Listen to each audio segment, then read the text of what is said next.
Satreskrim Polresta Mataram mendalami penyebab kematian mahasiswi Universitas Mataram bernama Nadia Dwi Ramadhani yang ditemukan tak bernyawa di kamar kosnya di wilayah Gomong, Minggu.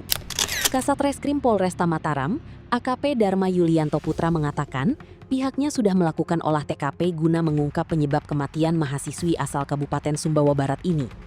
Dharma menjelaskan ada sejumlah barang bukti yang diamankan dari TKP, serta melakukan pemeriksaan terhadap sejumlah saksi yang mengetahui korban. Sebelum kejadian, korban sempat menghubungi salah seorang temannya.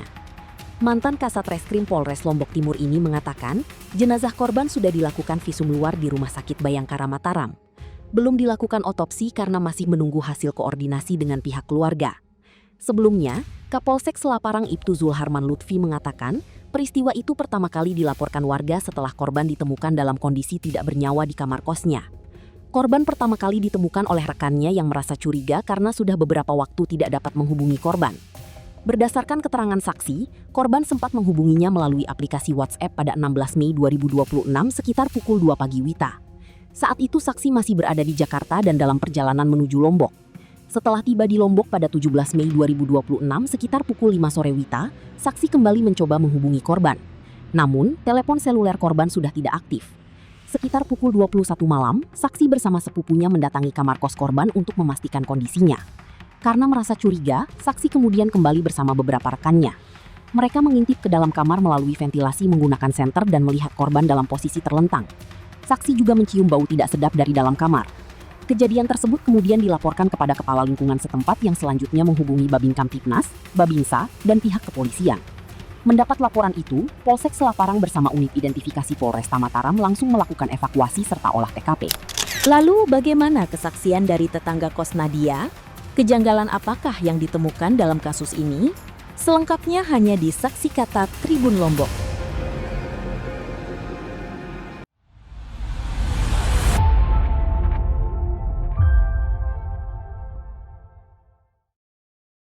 Kenalan diri. Nama saya Jumiatin Aryaningsi, biasanya dipanggil Tia. Ya. Mbak, kemarin kan kita sempat dengar terkait adanya penemuan jasad atau mayat mahasiswi UNRAM. Dan kebetulan ini tetangga kosnya. Mungkin bisa diceritakan kronologi atau bagaimana awal mula penemuan ini gitu. Awal mulanya itu datang teman-temannya sama sepupu-sepupunya nanyain dia. Nah terus ditanya, awalnya ditanya sama yang kamar nomor 3 itu, ditanyain, Kak ada Nadianya enggak? Gitu. Terus dibilang sama rekan itu kayaknya enggak ada, soalnya motornya enggak ada. Nah kita patokannya itu kalau orang-orang di sini kalau ada motornya berarti ada orangnya. Tapi kemarin itu enggak ada motornya, jadi mungkin dikiranya keluar entah kemana. Terus dibilang sama teman-temannya itu, tapi dia enggak ada kabar dari hari Sabtu. Itu ditelepon juga enggak diangkat, tapi berdering HP-nya. Habis itu digedor-gedor pintunya itu enggak ada sautan dari almarhum. Enggak ada sautan. Terus bilang sama teman-temannya, Nat ayo keluar Nat, ini kita teman-teman kamu. Ada teman-temannya, tapi enggak ada sautan dari ke almarhum.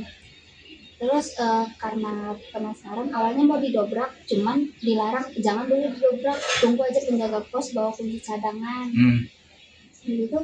Karena lama akhirnya mereka coba lihat dari atas ventilasi, videoin dari atas, ternyata ada almarhum lagi tidur terlentang di kasur. Terus itu udah teman-temannya pada nangis, dikiranya takutnya kenapa-napa kan. Akhirnya dipanggil penjaga kos, terus pas mau dibukain pintu kosnya itu ternyata dikunci dari dalam. Dikunci jadi nggak bisa. Terus mau didobrak juga kata Pak RT sama penjaga lingkungan di sini tuh jangan dulu didobrak, tunggu kepolisian datang. Akhirnya kita nunggu, terus datang polisi baru didobrak. Terus pas ternyata almarhum udah nggak bernyawa. Sebelum kejadian atau sebelum di ini hari Sabtu mungkin hari Jumat, sudah berapa lama dia tidak terlihat, Mbak? Mungkin bisa dijelaskan. Kalau yang lain kurang tahu, cuman saya terakhir ketemu sama almarhum itu tuh Sabtu, Minggu tanggal 10 Mei. Minggu tanggal 10 Mei. Iya, itu ya. Habis itu cuma lihat motornya di depan doang gitu. sehari-hari almarhumah ini bergaul dengan teman-teman kos seperti apa mungkin Mbak? Dia pernah sempat cerita ada masalah atau apa? Enggak, paling cuma saling sapa aja kalau ketemu. Gitu doang. Kalau cerita-cerita enggak tahu. Terus saat kejadian mungkin bagaimana kondisi dia, dalam kondisi seperti apa? Dalam kondisi prihatin, Bunga bengkak ya. udah bengkak. Mbak, dengan kejadian ini mungkin kondisi teman-teman di sini seperti apa? Mereka pada shock soalnya pas sebelum pesawat itu entah hari Jumat itu masih ada dia beli voucher di kamar yang ini. Itu masih sehat walafiat, belum nggak ada tanda-tanda apa-apa. Nah terus habis itu hari Sabtunya itu baru datang ke hari Minggu, datang ke temennya bilang kalau dari hari Sabtu itu nggak ada kabar. Mbak, apa namanya? Apakah pernah dengar suara ribut atau apa? Kan di sini standby maksudnya tiap hari di sini. Enggak pernah ada suara ribut di sini. Nggak ada juga kedengaran orang-orang berantem. Pernah nggak ada lihat tamu-tamu cowok atau siapa yang datang selain teman-temannya yang kemarin? Ada paling ya mungkin pacarnya, nggak tahu, kurang tahu lah. Tapi sebelum kejadian itu pernah ada ya? Iya, tapi enggak pas beberapa hari sebelum kejadian, cuma udah lama. Udah lama ya? Nggak intens lah dia datang Iya. gitu.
Download Tribun X sekarang, menghadirkan lokal menjadi Indonesia.